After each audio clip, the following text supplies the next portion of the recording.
স্বাধীনতা নাকি পরিণতি? একটি গভীর জঙ্গলে একটা ছোট্ট হরিণ থাকতো। তার নাম ছিল চঞ্চল। সে খুব দুষ্টু আর স্বাধীনচেতা ছিল।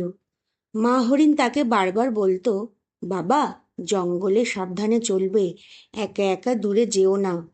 কিন্তু চঞ্চল ভাবতো, আমি তো দ্রুত দৌড়াতে পারি, আমাকে কেউ ধরতে পারবে না। একদিন সে একা একা জঙ্গলের গভীরে চলে গেল।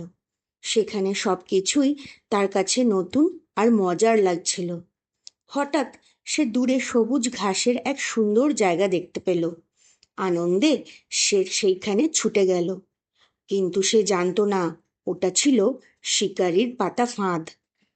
যেই না ঘাসে সে খেতে শুরু করলো, অমনি তার পা জালে আটকে গেল।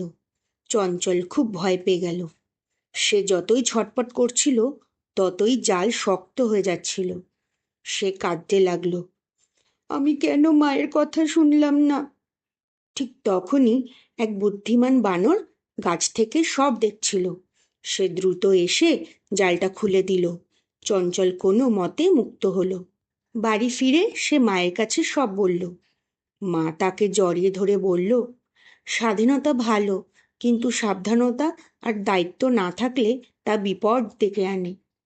সেদিন থেকে চঞ্চল বুঝল, শুধু নিজের ইচ্ছামতো চলা স্বাধীনতা নয়, নিজের নিরাপত্তার দায়িত্ব নেওয়াও খুব জরুরি।